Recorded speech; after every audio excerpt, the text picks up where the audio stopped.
दोस्तों कि आप भी अपने एग्जाम को लेकर के परेशान हैं तो आपको बिल्कुल घबराने की जरूरत नहीं है, क्योंकि आज के वीडियो में दोस्त मैं आपको एएससी टू इंग्लिश के महासंग्राम वीडियो को बताने वाला हूं और पूरे के पूरे ट्रिक से बताने वाला हूं। मिस कह सकते हैं कि एएससी इंग्लिश का जो सिलेबस है वो पूरे सिलेबस को मैं ट्रिक से कंप्लीट कर दूंगा। अगर आप ये वीडियो को देख लेते हैं तो समझिएगा कि और वीडियो आपको देखने की जरूरत ही नहीं है। यहीं से जो है ना आपका एएससी टू इंग्लिश क्या हो जाएगा, समाप्त हो जाएगा।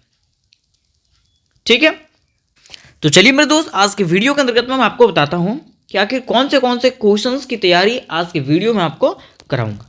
ठीक है, तो सबसे पहले मैं आपको कंप्लीट कराऊंगा यूनिट 1 और यूनिट 1 में पहला वीडियो जो हमारा रहेगा वो रिपोर्ट राइटिंग का रहेगा। किसका? रिपोर्ट राइटिंग का। दूसरा हमारा रहेगा ट्रांसलेशन का। किसका? ट्रांसलेशन का। ठीक है, फिर तीसरा वीडियो इसी में आपको मिलेगा रीडिंग कॉम्प्रिहेंशन मतलब पेसेज का। ठीक है, उसके बाद तुरंत हम लोग आएंगे यूनिट 2 में। किस में आएंगे? यूनिट 2 में। और यूनिट 2 में जो है आपको चौथा वीडियो मिलेगा पैराग्राफ राइटिंग का मतलब एसे राइटिंग का। उसके बाद पांचवा आपको वीडियो मिलेगा रिज्यूम, बायोडाटा और सीवी का। और छठा दोस्त आपको मिलेगा ऑफिशियल क्रॉसपॉन्डिंग मतलब लेटर जो आता है ना उसका। मात्र आपको 6 टॉपिक्स पढ़ना है। कितना? 6 टॉपिक्स पढ़ना है। और अगर ये 6 टॉपिक्स आप पढ़ लेते हो तो समझिएगा आपका पूरा एएससी का एग्जाम जो है वो समाप्त हो जाएगा। और आपको ये जो 6 क्वेश्चन है वो इतने आसान तरीके से बताया जाएगा, इतनी आसान तरीके से बताया जाएगा कि अगर आप एक बार इसको देख लेते हो तो वापस कभी भूलोगे नहीं। ठीक है, तो चलिए वीडियो को स्टार्ट करते हैं। और सबसे पहले हम लोग जानते हैं रिपोर्ट राइटिंग के बारे में। किसके बारे में? रिपोर्ट राइटिंग के बारे में। ठीक है, और ध्यान रखिएगा एक एक करके हम लोग सबको क्लियर करेंगे। रिपोर्ट को, ट्रांसलेशन को, रीडिंग कॉम्प्रिहेंशन को, पैराग्राफ, रिज्यूम और ऑफिशियल क्रॉसपॉन्डिंग। ठीक है, तो वीडियो में आपको अंत तक बने रहना है। ठीक है, तो चलिए वीडियो को स्टार्ट करते हैं। आज के वीडियो के अंतर्गत में मैं आपको रिपोर्ट राइटिंग से जुड़े हुए एक महा ट्रिक को बताने वाला हूं। क्या बताने वाला हूं? एक महा ट्रिक को बताने वाला हूं जिसको बस आपको सुनना है और सुनने के बाद आप हर वो क्वेश्चन को बना सकते हो जो रिपोर्ट राइटिंग से पूछे जाते हैं। और मैं गारंटी देता हूं कि आपको फुल में से फुल मार्क्स मिलेगा। क्या? फुल मार्क्स मिलेगा। ठीक है, चाहे आप 10th के स्टूडेंट हो, 11th के स्टूडेंट हो, 12th के स्टूडेंट हो या तो फिर ग्रेजुएशन के स्टूडेंट हो, आप सब जो है इस ट्रिक को अपना सकते हैं और फुल में से फुल नंबर पा सकते हैं। तो चलिए मेरे दोस्त वीडियो को स्टार्ट करते हैं और जानते हैं कि आखिर किस प्रकार से रिपोर्ट को लिखना है। और वीडियो शुरू करने से पहले मैं आपको एक एडवाइस देना चाहूंगा कि आपको थोड़े से भी वीडियो को मिस नहीं करना, क्योंकि इसमें बहुत ही अहम जानकारी होने वाला है। ठीक है, बस आपको सुनते जाना है और आप एक टॉपर बन जाओगे रिपोर्ट राइटिंग को लेकर के। ठीक है, तो चलिए हम लोग वीडियो को स्टार्ट करते हैं। देखिए, बात करते हैं अगर रिपोर्ट राइटिंग का दोस्त। किसका? रिपोर्ट राइटिंग का। तो रिपोर्ट राइटिंग कैसे लिखना है इसके पहले मैं आपको बताऊंगा रिपोर्ट राइटिंग आखिर है क्या। क्योंकि रिपोर्ट राइटिंग अगर हम लोग लिखेंगे तो उसके पहले हम लोग को ये भी तो जानना पड़ेगा कि आखिर रिपोर्ट हम लोग कहते किसको हैं। तो बात करते हैं अगर रिपोर्ट का। किसका? रिपोर्ट का। तो रिपोर्ट का मतलब होता है बीती हुई बातों को लिखना। रिपोर्ट का मतलब क्या होता है? बीती हुई बातों को लिखना या तो बीती हुई बातों को बताना। ठीक है, तो उसी प्रकार से हम लोग लिखेंगे कि किसी बीती हुई घटना की जानकारी सही और संक्षिप्त में लिखना क्या कहलाता है? रिपोर्ट कहलाता है। क्या कहलाता है दोस्त? रिपोर्ट। ठीक है, अब आगे कहा गया कि इसके अंतर्गत लिखा जाता है कि घटना क्या हुआ, कब हुआ, कहां हुआ और कैसे हुआ। जैसा कि मान लीजिए कि आपके स्कूल में जो है ना 15 अगस्त का सेलिब्रेशन हो रहा है। क्या हो रहा है? 15 अगस्त का सेलिब्रेशन हो रहा है। ठीक है, और आप वहां पे उस समय मौजूद हैं, है ना। तो रिपोर्ट में आपको यह लिखना है कि आखिर 15 अगस्त जब वहां पे हुआ तो वहां पे क्या क्या हुआ। ठीक है, कब हुआ, है ना, कहां पे हुआ था। ठीक है, और ये सेलिब्रेशन कैसे हुआ था, कौन कौन लोग आए थे, ये सब चीज को बताना होता है। इसी को हम लोग क्या कहते हैं? रिपोर्ट राइटिंग कहते हैं। क्या कहते हैं दोस्त? Report writing. अब ये तो हो गया कि आखिर रिपोर्ट राइटिंग है क्या। अब मैं आपको बताता हूं कि आखिर रिपोर्ट राइटिंग से क्वेश्चन किस प्रकार से आते हैं।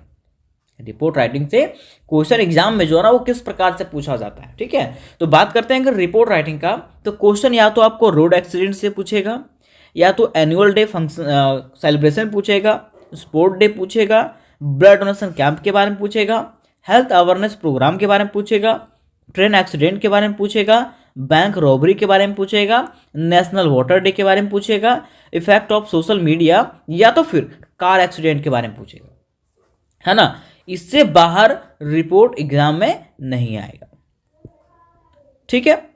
अब बारी अगर आती है कि अगर ये 10 क्वेश्चन यहां पे हैं, है ना, तो आखिर कौन सा ट्रिक अपनाया जाए जो ये 10 क्वेश्चन बन जाए। तो आपको बिल्कुल घबराने की जरूरत नहीं है दोस्त। आप देख सकते हो यहां पे मैंने ट्रिक लिखा है, ठीक है, कि आखिर कैसे रिपोर्ट को बनाएंगे, है ना।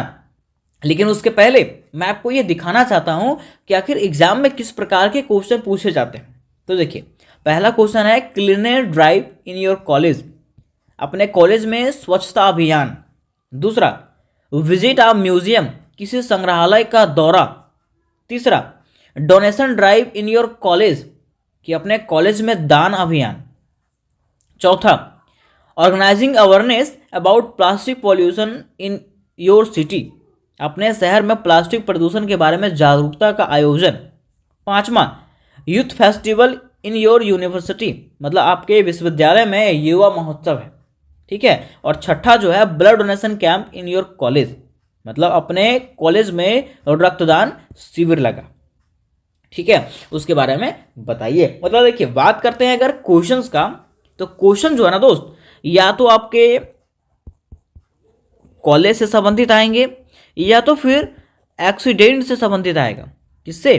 कॉलेज से संबंधित या तो फिर एक्सीडेंट से संबंधित आएगा, ठीक है। और यही दोनों का मैं ट्रिक बताने वाला हूं, चाहे कॉलेज से कोई भी क्वेश्चन आ जाए। आप देख सकते हो कॉलेज से क्वेश्चन यहाँ पे भी है, यहाँ पे भी है, ठीक है, फिर यहाँ पे यूनिवर्सिटी वाला है और यहाँ पे फिर कॉलेज वाला है, और या तो फिर जो क्वेश्चन आएगा एक्सीडेंट वाला आएगा, है ना। तो इन दोनों का मैं आपको एक ऐसा ट्रिक बताने वाला हूं जिसको बस आपको देखते जाना है, और अगर क्वेश्चन एग्जाम में आता है तो उसमें आपको लिख देना है, ठीक है। एक भी नंबर कटने वाला नहीं है, ठीक है। तो चलिए मेरे दोस्त, हम लोग बढ़ते हैं रिपोर्ट राइटिंग के ट्रिक के तरफ। और आप देख सकते हो यहाँ पे रिपोर्ट लिखा गया, क्या लिखा गया? रिपोर्ट, ठीक है। अब मैं आपको बताऊंगा कि आखिर कैसे कैसे ट्रिक को फॉलो करना है। इसको आप स्क्रीनशॉट करके रख लीजिएगा, क्योंकि मैं आपको इसका ट्रिक बताने वाला हूं कि कैसे कैसे आपको लिखना है, ठीक है। देखिए, सबसे पहले आपको क्या करना है, टाइटल लिखना है। क्या करना है दोस्त? टाइटल लिखना है। अब टाइटल में क्या करना है, टाइटल में लिखना क्या है? तो टाइटल में आपको टॉपिक का नाम लिखना है। टाइटल में क्या लिखना है? टॉपिक का नाम। जैसे कि मान लीजिए क्वेश्चन आपको दे दिया कि blood donation camp in your college, क्या दे दिया? Blood donation camp in your college, ठीक है। तो आपको लिखना है ब्लड डोनेशन कैंप। टाइटल में क्या लिखना है? ब्लड डोनेशन कैंप, ठीक है। वहां पर टाइटल नहीं लिखिएगा, ठीक है, वहां पर लिखिएगा ब्लड डोनेशन कैंप, ठीक। यहां हो गया। उसके बाद कह रहा है कि यह जो है वो किसके द्वारा लिखा जा रहा है, ये जो है ना वो किसके द्वारा लिखा रहा है, कौन लिख रहा है। जैसे कि मान लो मैं लिख रहा हूं, ठीक है, तो यहां पे लिख दूंगा राहुल पंडित, क्योंकि इसको मैं लिख रहा हूं, तो यहां पे लिख दिया मैंने राहुल पंडित, ठीक है। अब आपको यहां पे एड्रेस बता देना है कि कहां से लिखा जा रहा है और ये घटना कहां हुई थी, है ना, और कब की ये घटना है, ठीक है। यहां पे आपको लिख देना है। और ध्यान रखिएगा कि कभी भी फ्यूचर के बारे में नहीं लिखना है, क्योंकि रिपोर्ट का मतलब होता है बीती हुई घटना के बारे में बताना, ठीक है। तो जो पास्ट वाली घटना है उसी के बारे में आपको बताना है ना। तो यहां पे एड्रेस और डेट लिखने के बाद अब बारी आती है इसके मेन पॉइंट का, कि आखिर इसमें लिखेंगे क्या, ठीक है। तो सबसे पहले दोस्त आपको लिखना है वंस अगेन, मतलब एक बार फिर से। Is in the headline of newspaper, मतलब यहां पे आपको क्या करना है, तो यहां पे जो है ना आपको उस शहर या तो उस स्थान का नाम लिखना है दोस्त जहां पे वो प्रोग्राम हो रहा है या तो एक्सीडेंट हुआ, ठीक है। जैसे मान लीजिए अगर हम लोग बात करते हैं कोडरमा का, तो हम लोग लिखेंगे once again Koderma is the headline of newspaper, कि फिर से एक बार कोडरमा जो है न्यूज़पेपर के हेडलाइन में छा गया। इस प्रकार से आपको लिखना है। आगे आपको लिखना है it was the morning of, आपको लिखना है कि it was the morning of, उस दिन जो था वो मंडे का सुबह था। कब? मंडे का सुबह था, मतलब सोमवार का सुबह था। फिर कह रहा है कि आज सेमिनार ऑन टेरिबल इंसिडेंट या तो एक्सीडेंट हैपन इन। देखिए अब यहां पे क्या आ रहा है कि यहां पे आपको दो चीज दिख रहा है। कह रहा है आज सेमिनार, वहां पे एक सेमिनार आयोजन हुआ था, ठीक है, एक सेमिनार लगा था, है ना, किस पे? एक इंसिडेंट पे, ठीक है, मतलब कुछ चीज को लेकर के, कोई प्रोग्राम को लेकर के, या तो एक्सीडेंट हैपन हुआ था। अगर एक्सीडेंट रहे तो आपको लिखना है कि एक्सीडेंट हैपेंड इन। अब कहाँ हुआ? तो मान लीजिए झुमरी तिलैया में हुआ, तो यहां पर लिखेंगे झुमरी तिलैया, ठीक है। तो वही कह रहा है कि अगर एक्सीडेंट होगा तो यहां पर लिखना है accident happened in Jhumri Telaiya, ठीक है। और अगर कोई सेमिनार लगा है तो आपको लिखना है सेमिनार ऑन टेरिबल इंसिडेंट, और कहाँ हुआ ये यहां पर आपको लिख देना है। अब देखिए आगे यहां पे कह रहा है कि the people were shocked to see that event. कह रहा है ना कि लोग जो है उस घटना को देख के आश्चर्यचकित हो गए, है ना। अब एक्सीडेंट होगा तब भी लोग आश्चर्यचकित हो जाएंगे, ठीक है। कोई प्रोग्राम होगा उसको भी देख के लोग शॉक्ड हो जाएंगे, सरप्राइज हो जाएंगे, ठीक है। तो ये सब में आपका काम देगा। आगे कह रहा है कि that time this place was filled with people.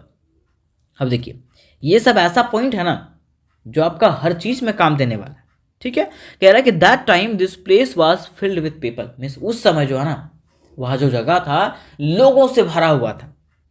अब बताइए कि अगर एक्सीडेंट होगा तो क्या वहां पे लोग भरेंगे कि नहीं भरेंगे? जरूर भरेंगे। और अगर कोई प्रोग्राम होगा तब भी वहां पे लोग भर जाएंगे।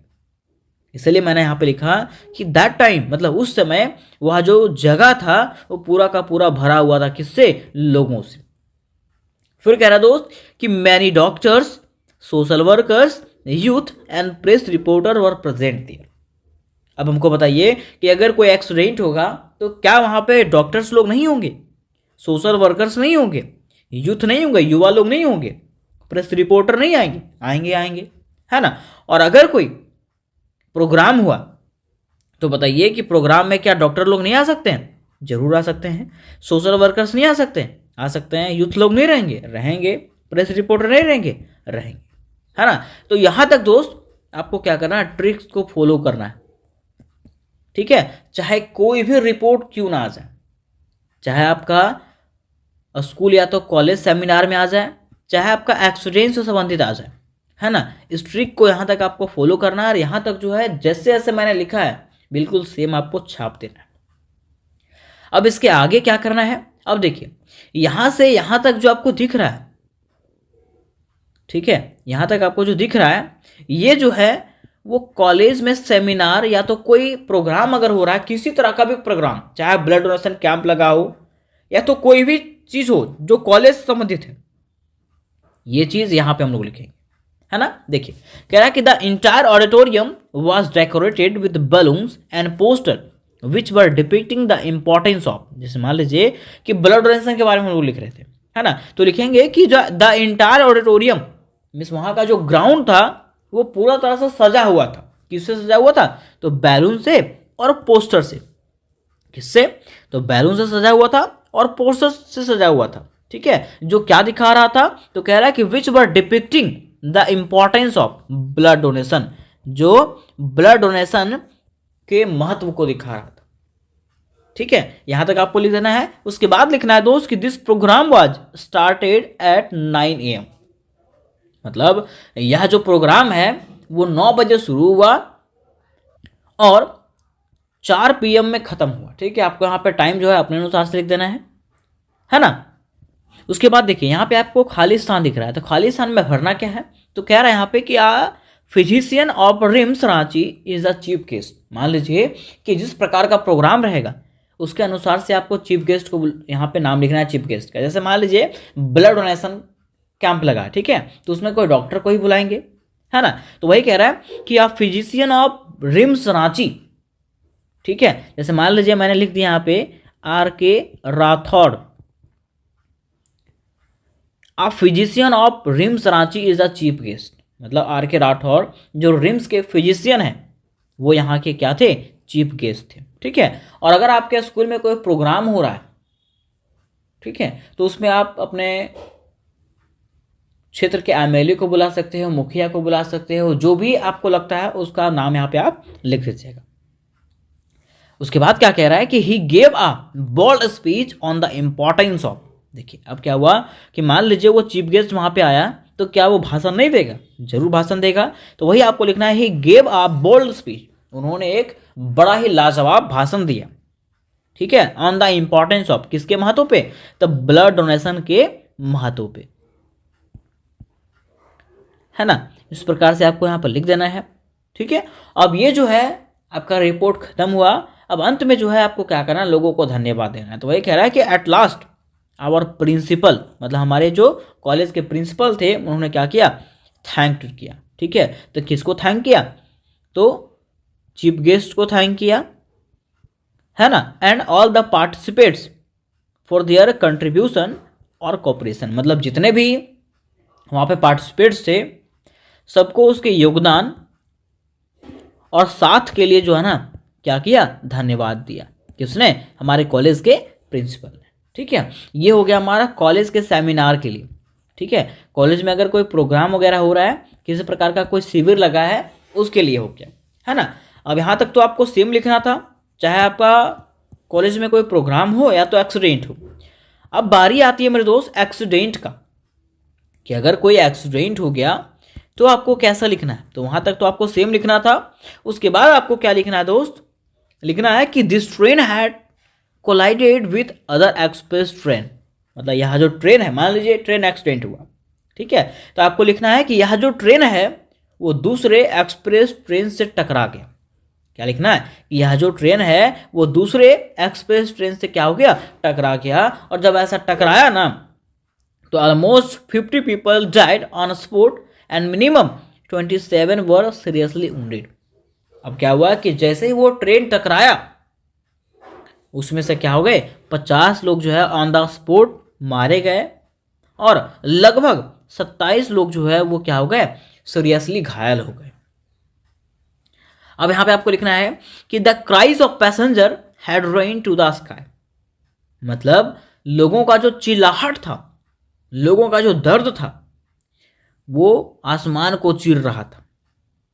आगे लिखना है कि after some time police came there and patient were sent to the nearest hospital. अब कह रहा है कि कुछ देरों के बाद क्या हुआ कि वहां पे पुलिस आया, और पुलिस के आने के बाद पेशेंट लोगों को जो है ना कहाँ भेजा गया?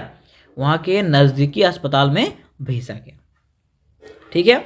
इसके बाद आपको बताना है कि then government decided to give Rs 10 lakh to death people family and 2.5 lakh for wounded one. मतलब कह रहा है कि उसके बाद जो है वहाँ के सरकार ने ऐसा डिसाइड किया, ऐसा घोषणा किया कि जो लोग मारे जा चुके हैं, मतलब मृत फैमिली को जो है वो 10 लाख रुपया दिया जाएगा, और जो लोग घायल हैं, है ना, उनके फैमिली को जो है 2.5 लाख रुपया दिया जाएगा, ठीक है। तो यहाँ तक दोस्त हम लोगों ने दोनों रिपोर्ट को जान लिया कि आखिर चाहे कॉलेज से संबंधित आपका रिपोर्ट क्यों ना आ जाए, या तो फिर एक्सीडेंट से संबंधित रिपोर्ट क्यों ना आ जाए, आपको किस प्रकार से लिखना है, ठीक है। अब अंत में आपको लिखना है थैंक यू, और थैंक यू लिखने के बाद जो है यहाँ पे अपना नाम लिख देना है, ठीक है, कि आखिर किसके द्वारा ये लिखा गया। और लास्ट में सबसे महत्वपूर्ण काम क्या है? तो सबसे महत्वपूर्ण काम ये है दोस्त कि जब आप रिपोर्ट को लिख लोगे, तो रिपोर्ट लिखने के बाद जो है ना इसको घेरने के लिए नहीं भूलिएगा, ठीक है। इसको चारों तरफ से जो है ना क्या करना है? लाइन आपको दे देना है, ठीक है, चारों साइड से लाइन देना है आपको, है ना। आपको स्केल से देना है, ऐसा नहीं है कि टेढ़ा मेढ़ा लाइन देना है, ठीक है। आपको सीधा लाइन देना है, यहाँ पे स्केल नहीं है इसलिए मैं इस प्रकार से लाइन दे रहा हूँ, ठीक है। आपको इसको चारों तरफ से क्या कर देना है? घेर देना है, क्योंकि यही इसका फॉर्मेट होता है और फॉर्मेट पे ही नंबर मिलता है, ठीक है। इसलिए ध्यान रहे दोस्त कि मैंने जैसे जैसे आपको बताया, केवल उस प्रकार से जो है आपको ट्रिक फॉलो करना है, और मैं आपको गारंटी देता हूँ कि एक भी मार्क्स कटने वाला नहीं, ठीक। दोस्तों आज की वीडियो के अंतर्गत मैं आपको बताने वाला हूं हिंदी से इंग्लिश ट्रांसलेशन के एक मोस्ट इंपॉर्टेंट ट्रिक्स को, जो चाहे कोई भी ट्रांसलेशन क्यों ना आ जाए आप उसको आसानी से बना सकते हो, है ना। और यह हम लोग को पढ़ना है एईसी इंग्लिश के तहत। जैसा कि हम लोगों ने इसके सिलेबस को देखा था, पहला यूनिट में हम लोगों को पढ़ना था रिपोर्ट राइटिंग के बारे में। किसके बारे में? रिपोर्ट राइटिंग के बारे में। और उसके दूसरे में जो है ना हम लोगों को पढ़ना है हिंदी से इंग्लिश ट्रांसलेशन के बारे में, ठीक है। और क्वेश्चन में भी हमारा ऐसे ही पूछता है, आप देख सकते हो ये हमारा क्वेश्चन है जो एग्जामिनेशन में पूछा गया था। लिखा हुआ translate this sentences into English, मतलब ये सेंटेंस को जो है ना इंग्लिश में ट्रांसलेट करना है। चलिए ठीक है, ये क्वेश्चन हम लोग को दिया गया। अब बात यहाँ पे ये आती है कि आखिर इसका ट्रांसलेशन हम करेंगे कैसे। मान लीजिए आप नहीं जानते हैं, कुछ नहीं जानते हैं, तो ट्रांसलेशन आप इसको करोगे कैसे? तो सबसे पहली बात आपको क्या करना है कि ये जो सेंटेंसेस आपको दिख रहा है, जैसा कि यहाँ पे लिखा है स्वस्थ शरीर में ही स्वस्थ मस्तिष्क वास करता है। चलिए यहाँ तक ये सेंटेंस खत्म हुआ। आपको क्या करना है, यही सेंटेंस को जो है ना अलग से लिख लेना है। जैसे कि यहाँ पे मैंने लिखा है स्वस्थ शरीर में ही स्वस्थ मस्तिष्क वास करता है, मैंने लिख लिया। इसी प्रकार से जितना भी सेंटेंस है इसमें, है ना, सबको अलग अलग तरीके से आपको लिख लेना है। अलग अलग तरीके से मतलब अलग अलग लिख लेना है, ठीक है। आप देख सकते हो सब मैंने यहाँ पे अलग अलग लिखा है, ठीक है। अब अलग अलग लिखने के बाद आपको क्या करना है, आपको क्वेश्चन पे ध्यान देना है। किस पे? क्वेश्चन पे। जैसे कि मान लीजिए यहाँ पे क्वेश्चन लिखा हुआ है स्वस्थ शरीर में ही स्वस्थ मस्तिष्क वास करता है, मतलब कह सकते हैं कि हेल्दी बॉडी में जो है ना हेल्दी माइंड जो है वो क्या करता है, रहता है, ठीक है। ये हम लोग समझ गए, है ना। और एक चीज प्रयास करिएगा कि इसको जो है ना जितना आसान से आसान भाषा में लिखने का प्रयास करिएगा, मतलब वर्ड जो है वर्ड मीनिंग जो है जितना आसान लिखने का प्रयास करिएगा उतना आपको बेहतर मार्क्स मिलेगा, ठीक है। क्योंकि देखिए क्वेश्चन यहाँ पे लिखा हुआ है स्वस्थ शरीर में ही स्वस्थ मस्तिष्क वास करता है। क्या करता है? स्वस्थ मस्तिष्क वास करता है। तो सबसे पहले हम लोग सब्जेक्ट पहचानेंगे कि आखिर कौन कर रहा है, तो स्वस्थ मस्तिष्क वास कर रहा है, ठीक है। तो ये हमारा क्या हो गया? सब्जेक्ट हो गया। क्या हो गया? सब्जेक्ट, ठीक है। उसके बाद हम लोग को देखना है कि इसके अंत में क्या है, तो कह रहा ता है, ती है, ते है, मतलब कौन सा टेंस में है ये? सिंपल प्रेजेंट टेंस में। किसमें? सिंपल प्रेजेंट टेंस में। तो यहाँ पे लिखा है स्वस्थ मस्तिष्क वास करता है। वास मतलब रहना, लिव, ठीक है। तो वही लिखा है मैंने कि हेल्दी माइंड लिव्स, मतलब ये हो गया स्वस्थ मस्तिष्क वास करता है, ठीक है। कहाँ वास करता है? तो कह रहा मतलब स्वस्थ शरीर में, तो लिखेंगे इन अ हेल्दी बॉडी, ठीक है। इस प्रकार से आपको तोड़ तोड़ के बनाना है। अगर आप तोड़ तोड़ के बनाओगे ना तो सारे सेंटेंसेस बन जाएंगे। बशर्ते यही है कि आपको टेंस के बारे में जानकारी होना चाहिए, ठीक है। वॉइस के बारे में जानकारी होना चाहिए, WH वर्ड के बारे में जानकारी होना चाहिए, ठीक।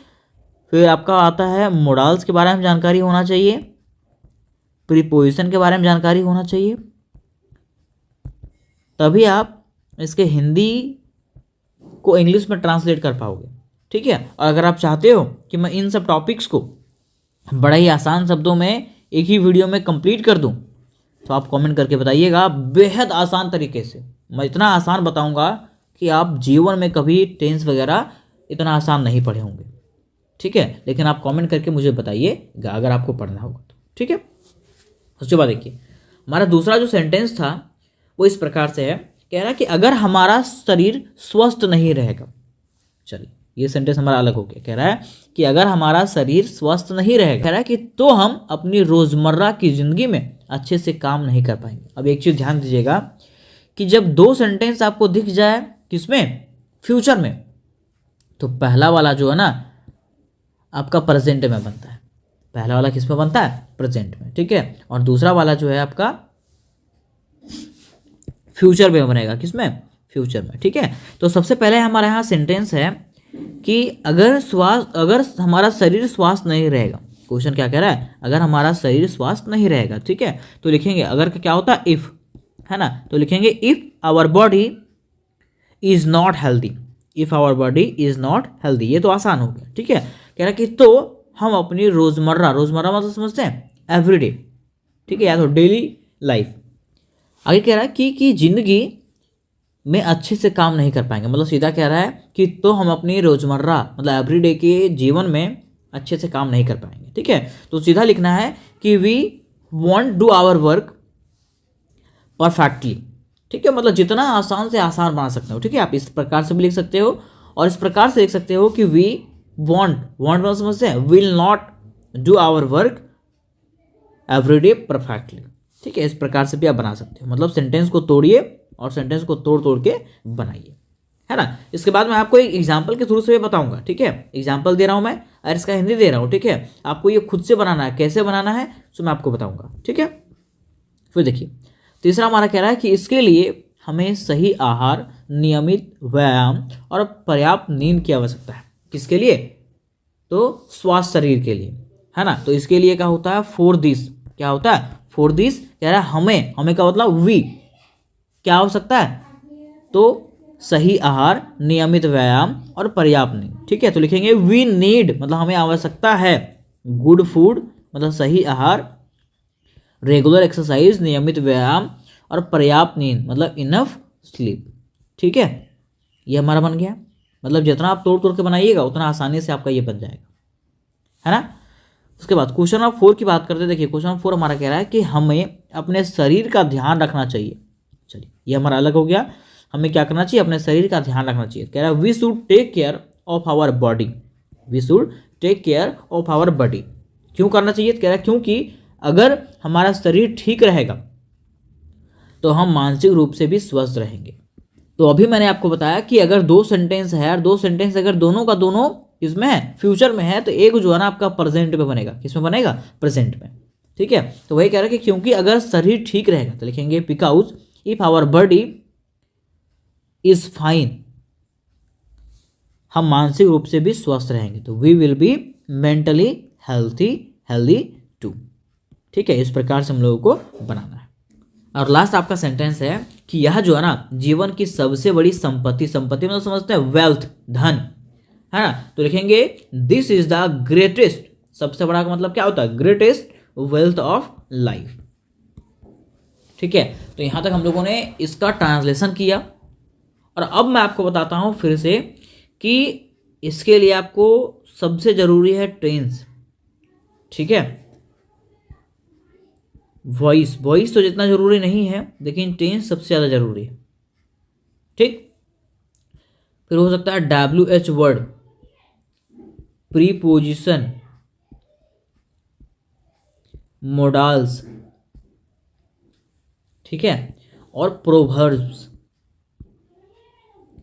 कहावतें, ये सब जो है ना बहुत ज़रूरी है। अगर ये सब आप जानते हैं तो आसानी से आप हिंदी का इंग्लिश कर पाएंगे, नहीं तो आप नहीं कर पाएंगे, है ना। अब देखिए मैं आपको एक और एग्जांपल देता हूं। कह रहा है ट्रांसलेशन, क्या कह रहा है कि ट्रांसलेशन इनटू इंग्लिश मतलब इंग्लिश में ट्रांसलेट करें। क्या करें? इंग्लिश में ट्रांसलेट करें, है ना। मैं आपको अभी यहीं पे ट्रांसलेट करके इसको दिखाऊंगा। कह रहा है कि हमारे दिनचर्या में स्वास्थ्य का बहुत महत्व होता है। मतलब हमारे दिनचर्या मतलब डेली लाइफ में, है ना, स्वास्थ्य का क्या होता है? बहुत ही महत्व होता है, मतलब इम्पोर्टेंस होता है। ठीक, फिर कह रहा है यदि हम अपने शरीर स्वस्थ नहीं रखते तो हम अपना कोई भी काम ठीक से नहीं कर पाते। मतलब चलिए यहाँ पे आपको क्वेश्चन दिया गया है, इसको हम लोग लाइन बाय लाइन लिखते हैं और आप देख सकते हो यहाँ पे मैंने लाइन बाय लाइन इसको लिखा है। अब कह रही हमारी दिनचर्या में मतलब हमारा डेली रूटीन में। ठीक है, तो हमारा का क्या होता है? आवर होता है, तो लिखेंगे आवर डेली रूटीन,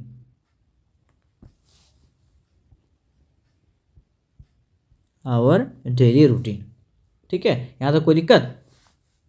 फिर आपने बचपन में पढ़ा होगा, ठीक है, कि मेरे पास घोड़ा है। मतलब ये कह रहा है ना कि हमारे दिनचर्या में स्वास्थ्य का बहुत महत्व, मतलब आपके पास है वो, है ना।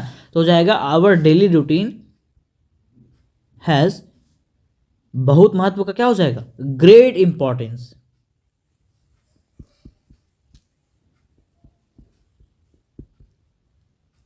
Great importance for health. ठीक है, ये बन गया हमारा। उसके बाद देखिए नेक्स्ट क्वेश्चन हमारा कह रहा है कि यदि हम अपना शरीर स्वस्थ नहीं रखते ताहती है। ठीक है, तो ताहती मतलब सिंपल प्रेजेंट टेंस, और सिंपल प्रेजेंट टेंस में क्या लगता है? डू डज लगता है। ठीक है, तो लिखेंगे if we do not keep our body healthy. यहाँ तक हो गया कि if we do not keep our body healthy, मतलब यदि हम अपने शरीर को स्वस्थ नहीं रखते हैं तो हम अपना कोई भी काम ठीक से नहीं कर पाते हैं। ठीक है, मतलब कह रहा है तो हम मतलब वी। ठीक है, तो लिखेंगे वी, फिर नहीं कर पाते तो can not do our work perfectly. Do any, कोई काम है ना, तो डू एनी वर्क प्रॉपरली या तो परफेक्टली। ठीक है, इस प्रकार से आपको क्या करना है, इसको बनाना है ना।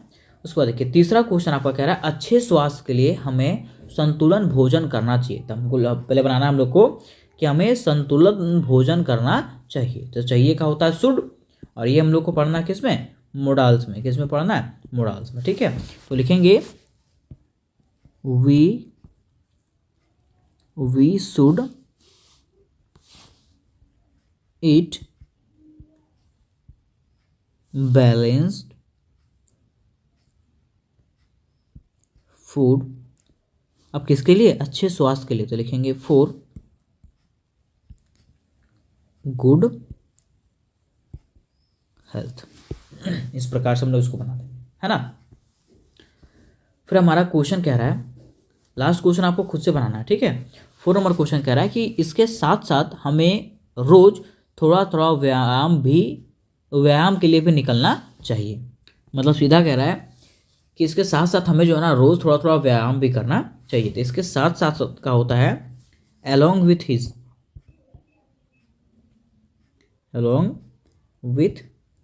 ठीक है, कह रहा है कि हमें रोज रोज थोड़ा व्यायाम के लिए भी निकलना चाहिए। तो हो जाएगा we should take some time for exercise every day, है ना। इस प्रकार से लिखना है। ठीक है, ये बन गया। फिर हमारा 5वां क्वेश्चन कह रहा है दोस्त कि सुबह की ताज़ी हवा हमारे स्वास्थ्य और मन को ताजगी देती है। चलिए, हमारे शरीर और मन को ताजगी देती है। तो लिखेंगे सबसे पहले हम लोग बनाएंगे सुबह की ताज़ी हवा, मतलब फ्रेश एयर ऑफ मॉर्निंग। तो लिखेंगे the fresh air of morning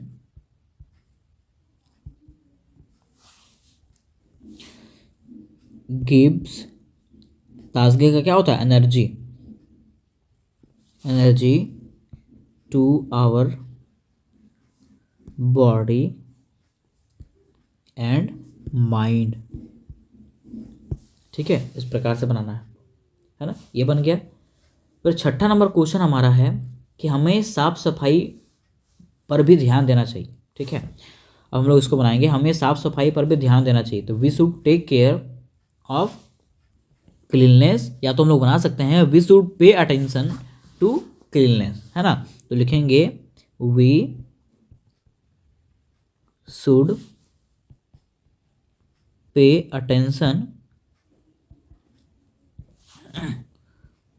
to cleanness. ठीक है, अब क्यों ध्यान देना चाहिए, कह रहा है क्योंकि गंदगी से बीमारियां फैलता है। तो लिखेंगे बिकॉज dirt causes disease। ठीक है, इस प्रकार से हम लोग बनाते हैं। उसके बाद देखिए 7वां और 8वां जो है आपको खुद से बनाना है। ठीक है, कह रहा है कि जब हम स्वस्थ रहते हैं, ठीक है, तो मैं आपको थोड़ा बहुत हिंट कर देता हूँ। देखिए जब का हमारा होता है, जब का क्या होता है, वेन। ठीक है, तो लिखेंगे वेन वी स्टे हेल्दी। ठीक है, तब हम खुशी से पढ़ाई, खेल और बाकी काम कर पाते हैं, है ना। तो तब का आपको लिखना नहीं है, आपको सीधा लिखना है we can study, play and do other work happily. ठीक है, इस प्रकार से आपको बनाना है। और लास्ट आपका है स्वस्थ रहना हमारे जीवन की सबसे बड़ी आदत है ना। मतलब staying healthy is the most important habit of our life. ठीक है, इस प्रकार से आपको बनाना है। तो ये क्वेश्चन आप जरूर मुझे बना करके भेजिएगा कमेंट में, और ये भी बताइएगा कि क्या आपको tense, voice, WH word, modals और प्रीपोजिशन उसके साथ साथ प्रोवर्ब्स जानना है कि नहीं। अगर वो जानिएगा तभी आपसे ये सब सेंटेंस इजीली बन पाएगा। ठीक है, जैसा कि मान लीजिए कि आपके क्वेश्चन में रिज्यूम राइटिंग का क्वेश्चन पूछता है। किसका? रिज्यूम राइटिंग का क्वेश्चन पूछता है। मान लीजिए कि आपको कोई स्कूल के प्रोफेसर के लिए रिज्यूम बनाना है, कोई कॉलेज के प्रोफेसर के लिए रिज्यूम बनाना है, तो आखिर किस प्रकार से बनाना है, कैसे बनाएंगे हम लोग, है ना। तो आज की वीडियो में दोस्त मैं आपको रिज्यूम राइटिंग से जुड़े हुए एक महा ट्रिक को बताने वाला हूं। महा ट्रिक मतलब समझते हैं, चाहे कोई भी क्वेश्चन आ जाए, बस इस ट्रिक को फॉलो करके अगर आप बनाते हैं तो समझिएगा 8 में से 8 मार्क्स, मतलब फुल मार्क्स आपको मिलने वाला है, एक भी नंबर कटने वाला नहीं है, ये गारंटी मैं देता हूं आपको। ठीक है, देखिए क्वेश्चन इसमें से पूछा जाता है जो वो resume for a office job के लिए रिज्यूम पूछा जाता है, और रिज्यूम फॉर अ कॉलेज के प्रोफेसर के लिए रिज्यूम लिखने के लिए आता है, स्कूल टीचर के लिए रिज्यूम लिखने के लिए आता है, find a job in a company, एक कंपनी में जॉब पाने के लिए रिज्यूम लिखने के लिए आता है, और जो क्वेश्चन आता है वो आता है resume for the post of school principal, मतलब स्कूल प्रिंसिपल के पोस्ट के लिए जो है ना आपको रिज्यूम लिखना है।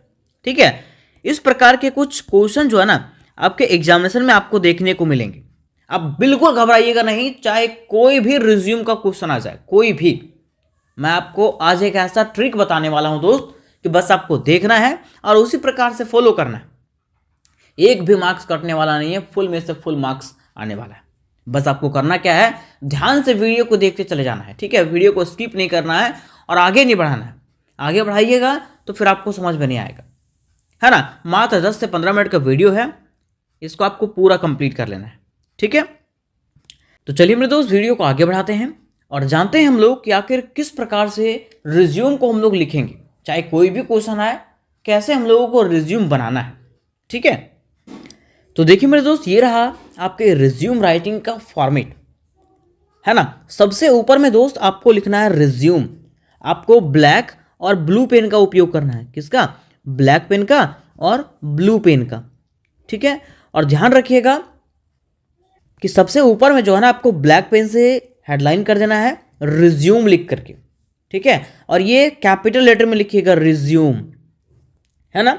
इतना लिखने के बाद दोस्त आपको करना क्या है, उसके नीचे आपको एक लाइन छोड़ के लिखना है पर्सनल इंफॉर्मेशन। ये रिज्यूम लिखने का फॉर्मेट है, इसी प्रकार से आपको लिखना है। क्या लिखना है? Personal information. ठीक है, नंबर 1 दीजिएगा, लिखिएगा पर्सनल इंफॉर्मेशन। ये आपका हो गया। अब पर्सनल इंफॉर्मेशन लिखने के बाद जो है ना उसके नीचे आपको कुछ डिटेल्स लिखना है। ठीक है, पर्सनल के बारे में, अपने बारे में, व्यक्तिगत बारे में, है ना, व्यक्तिगत जानकारी यहाँ पे देना है आपको। ठीक है, जैसे कि पहले आपको अपना नाम लिखना है, दूसरा फादर्स नेम लिखना है, तीसरा एड्रेस लिखना है, चौथा मोबाइल नंबर लिखना है, पांचवा ईमेल लिखना है, छठा डेट ऑफ बर्थ लिखना है, और सातवां जो है मैरिटल स्टेटस लिखना है ना। इन सब चीज़ों को जो है आपको पर्सनल इंफॉर्मेशन में लिखना पड़ेगा। किसमें? पर्सनल इंफॉर्मेशन में। फिर से ध्यान दीजिएगा, सबसे पहले आपको ऊपर में लिखना है रिज्यूम, और ये ब्लैक पेन से लिखिएगा। किससे? ब्लैक पेन से, और ब्लू पेन से हेडलाइन कर दीजिएगा। ठीक है, उसके बाद ये लिखिएगा जो पर्सनल इंफॉर्मेशन, ये आपको ब्लैक पेन से लिखना है। इससे ब्लैक पेन से थोड़ा सा बोल्ड कर दीजिएगा, है ना। उसके नीचे आइएगा और अपना पर्सनल इंफॉर्मेशन की जानकारियां दीजिएगा, मतलब व्यक्तिगत जानकारियां यहाँ पे दीजिएगा, जैसा कि नाम हो गया, फादर्स नेम हो गया, एड्रेस हो गया, मोबाइल नंबर हो गया, ठीक है, ईमेल हो गया, डेट ऑफ बर्थ हो गया, और मैरिटल स्टेटस। ये सब जानकारियां जो है एकदम सही सही आपको देना है। जैसे कि देखिए, मैंने अपना नाम यहाँ पे लिखा है डॉक्टर राहुल कुमार। ठीक है, फादर्स नेम आपको लिखना है यहाँ पे। ठीक है, एड्रेस यहाँ पे आपको फिल करना है ना।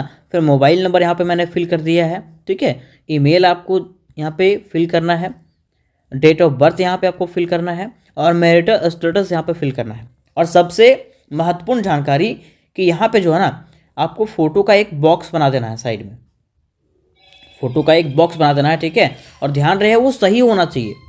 सही मतलब क्या, एकदम सीधा लाइन में होना चाहिए, ठीक है। और यहाँ पे आपको फोटो चिपकाना नहीं है, यहाँ पे क्या कर देना है, आपको सिर्फ लिख देना है फोटो, ठीक है। ये हो गया। इतना करने के बाद दोस्त आपको जो है ना इसके नीचे एक कॉलम बनाना है career objective.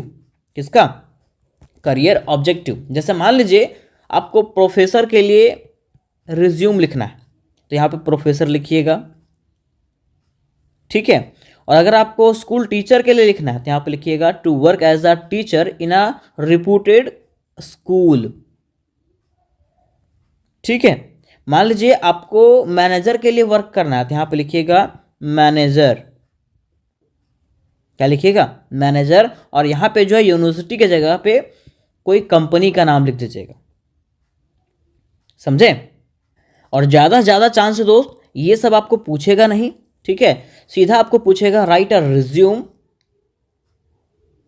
For a college professor, या तो स्कूल प्रोफेसर या तो स्कूल टीचर, है ना। तो इसी प्रकार से आप लिख दीजिएगा कि to work as a professor in a reputed university and contribute to academic excellence through teaching, research and student guidance, है ना। इस प्रकार से आप लिख दीजिएगा। टीचर आएगा तो यहाँ पे प्रोफेसर की जगह पे टीचर कर दीजिएगा और यहाँ पे स्कूल कर दीजिएगा, और कुछ आपको चेंज करना नहीं है, ठीक है।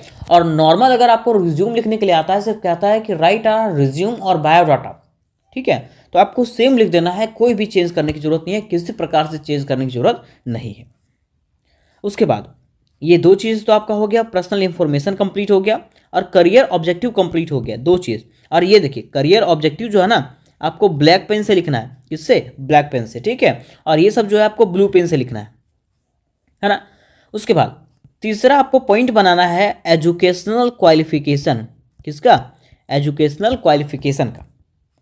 अब एजुकेशनल क्वालिफिकेशन का मतलब क्या होता है कि आप क्या क्या पढ़े हैं, क्या क्या पास आउट हैं, है ना, उसके बारे में यहाँ पे जानकारी देना है, अपने शिक्षा के बारे में, ठीक है। तो यहाँ पे दोस्त आपको 6 कॉलम बनाना है, ठीक है। पहला एग्जामिनेशन, दूसरा बोर्ड और यूनिवर्सिटी, तीसरा पासिंग ईयर, चौथा टोटल मार्क्स, पांचवा मार्क्स ऑब्टेन्ड, और यहाँ पे परसेंटेज का, ठीक है। जैसे कि मान लीजिए कि मैंने यहाँ पे मैट्रिकुलेशन मतलब क्लास 10th का जो एग्ज़ाम दिया है वो जैक बोर्ड से दिया है। कब दिया है, 2017 में, ठीक है। टोटल मार्क्स कितना था, तो 500, ठीक। और प्राप्त कितना किया मैंने, तो 449, और परसेंटेज यहाँ पे आप निकाल के लिख दीजिएगा। फिर देखिए मैंने आईए का एग्ज़ाम दिया, मतलब क्लास 12th का जो एग्ज़ाम दिया वो जैक बोर्ड से दिया, 2020 में दिया। टोटल मार्क्स 500 का था, जिसमें से 370 नंबर आया, यहाँ पे परसेंटेज आप लिख दीजिए, है ना।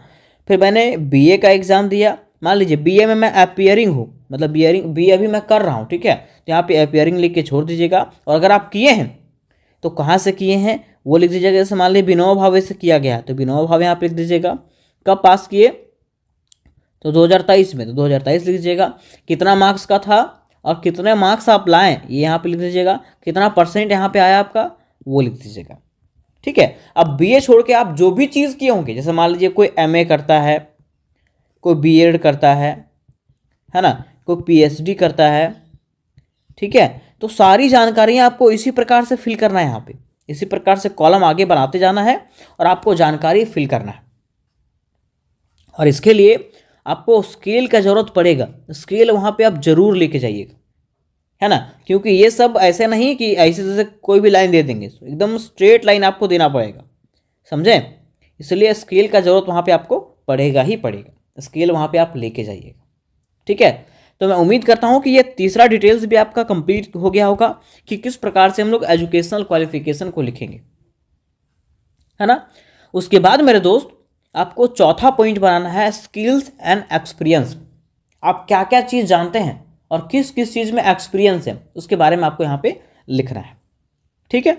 तो देखिए पहला पॉइंट आपको इस प्रकार से लिखना है कि strong communication and teaching skill, मेरे पास जो है बात करने का अच्छा तरीका है और पढ़ाने का भी स्किल है।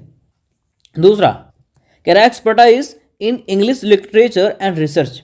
मैं इंग्लिश लिटरेचर में क्या हूँ, एक्सपर्ट हूँ। ठीक है, ये दूसरा हो गया। तीसरा कह रहा है कि 5 year teaching experience at college level, मतलब मैंने कॉलेज लेवल में 5 सालों तक पढ़ाया है और 5 साल का मुझे एक्सपीरियंस है। फिर कह रहा है कि ability to guide students in project and publication, means कह रहा है ना कि स्टूडेंट्स को जो है ना प्रोजेक्ट में गाइड करना की योग्यता मेरे अंदर है। ठीक है, ये हो गया। फिर कह रहा है कि familiar with modern teaching and method and online education tool, मतलब मैं ऑफलाइन और ऑनलाइन दोनों तरीके से पढ़ा सकता हूँ और बड़े ही नॉर्मल तरीके से पढ़ा सकता हूँ। ठीक है, और अगला डिप्लोमा इन कंप्यूटर, मैंने कंप्यूटर में डिप्लोमा भी किया है, इसका भी एक्सपीरियंस मुझे है। तो आप जो जो चीज़ पढ़े हैं, ठीक है, मतलब जो जो चीज़ आपके अंदर स्किल है, एक्सपीरियंस है, वो यहाँ पे आपको क्या करना है, फिल करना है। ठीक है, अब इसको लिखने के बाद दोस्त आपको 5वां जो पॉइंट देना है वो देना है डिक्लेरेशन, है ना, मतलब सत्यापन करना है कि आपने जो ऊपर इंफॉर्मेशन दिया है क्या वो सच है कि झूठ है। ठीक है, तो इस प्रकार से लिखना है दोस्त कि I hereby declare that all the information given above is true to the best of my knowledge, means कह रहा है ना कि ऊपर जो भी जानकारियाँ दिया गया है मेरे जानकारी के अनुसार से बिल्कुल सत्य है।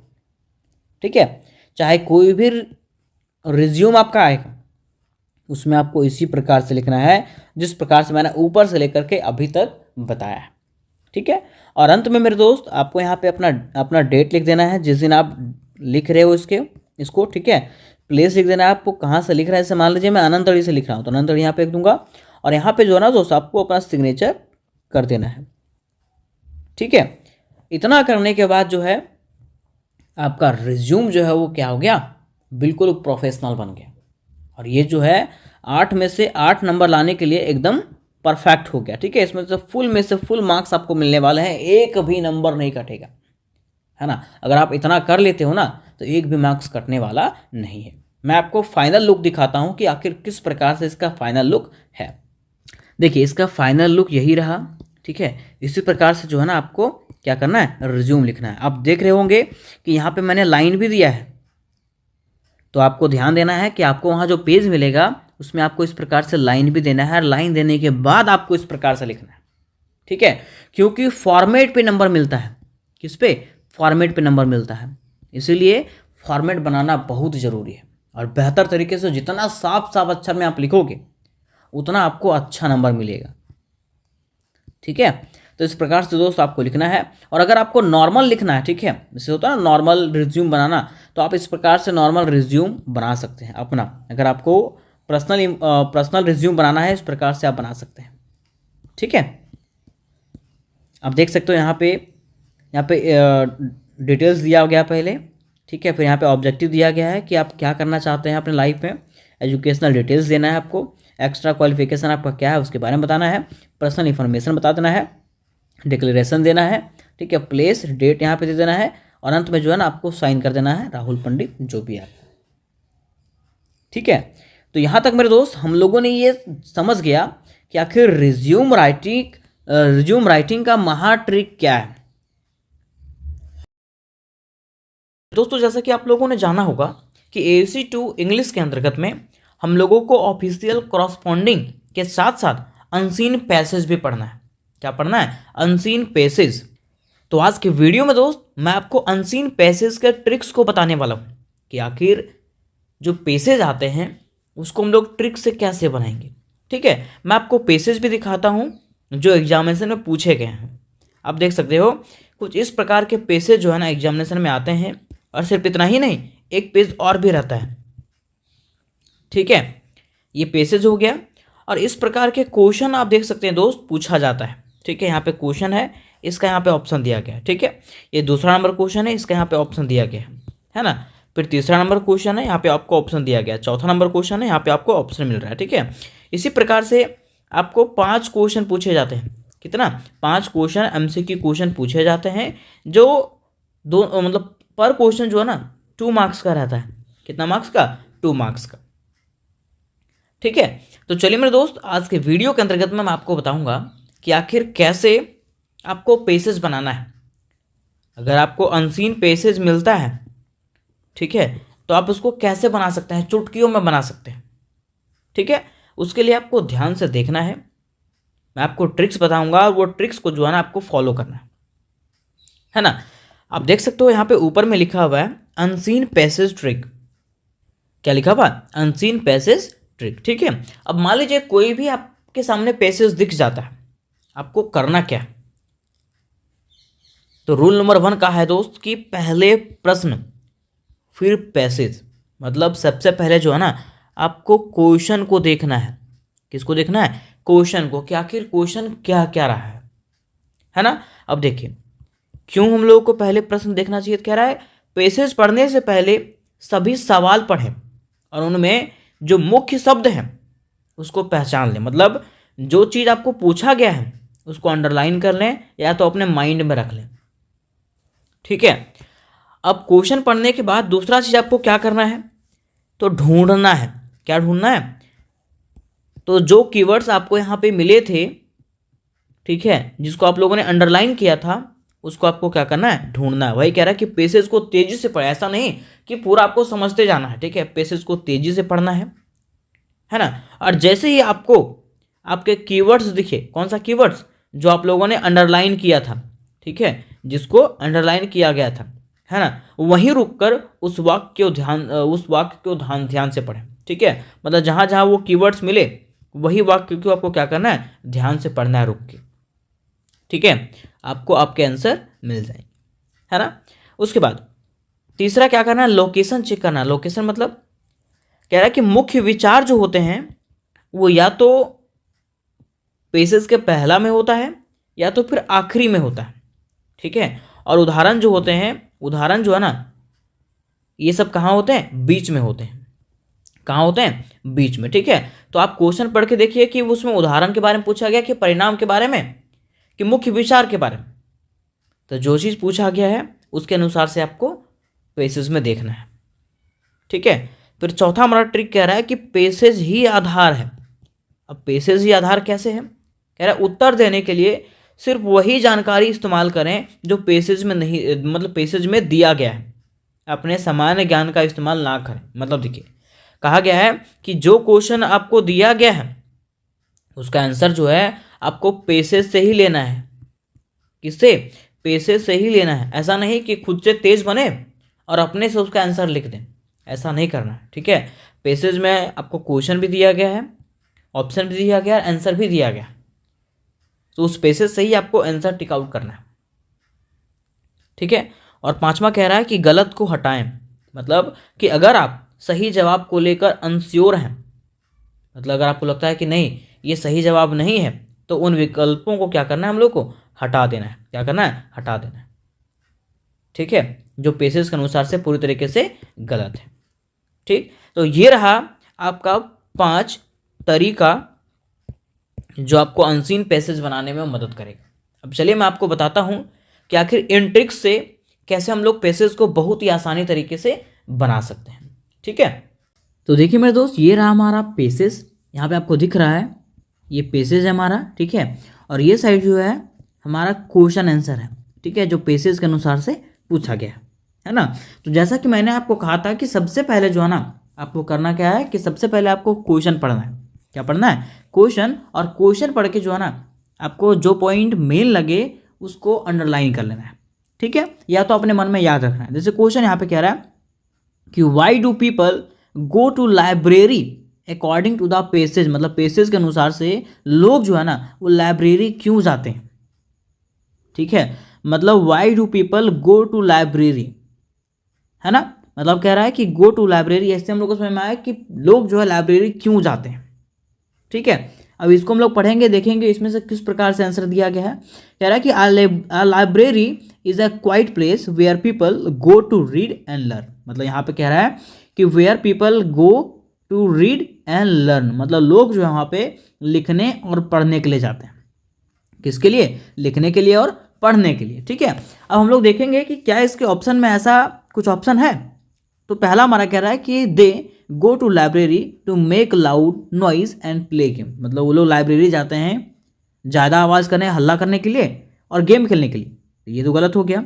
दूसरा हमारा कह रहा है कि they go to the library to read books and learn new things. अब देखिए यहाँ पे हमारा ये सही हो गया, क्योंकि वे लोग लाइब्रेरी जाते हैं किताब पढ़ने के लिए और नए नए चीज़ों को सीखने के लिए। ठीक है, तो ये हमारा राइट आंसर हो गया, जैसा कि हमारा पेसेज में कहा था। ठीक है, फिर देखिए दूसरा हमारा क्वेश्चन कह रहा है दोस्त कि what kind of book can be found in a library as mention in the passage. मतलब पेसेज में जिस प्रकार से कहा गया है ना, लाइब्रेरी में किस प्रकार की किताबें पाई जाती हैं। ठीक है, तो यहां पे हम लोग पढ़ते हैं आगे। देखिए कह रहा it has many books on different subject like story book, science book, history books and picture book. अब यहाँ पे क्वेश्चन तो यही कहा था कि what kind of books found, मतलब किस प्रकार के किताबें जो है लाइब्रेरी में पाया जाता है। तो यहाँ पे सीधा कह दे रहा है कौन सा, स्टोरी बुक पाया जाता है, साइंस बुक पाया जाता है, हिस्ट्री बुक पाया जाता है और पिक्चर बुक पाया जाता है ना। अब ऑप्शन में हम लोग देखते हैं कि क्या ऐसा ऑप्शन कहीं है। तो देखिए पहला हमारा कह रहा है कि only books about cooking and dancing, मतलब कुकिंग, खाना कैसे बनाते हैं और डांस कैसे करते हैं उसी के लिए किताब है। दूसरा कह रहा है कि only books for adult not for children, मतलब ऐसा किताब जो सिर्फ युवाओं के लिए है, बच्चों के लिए नहीं। फिर तीसरा हमारा कह रहा है कि story books, science books, history books and picture books.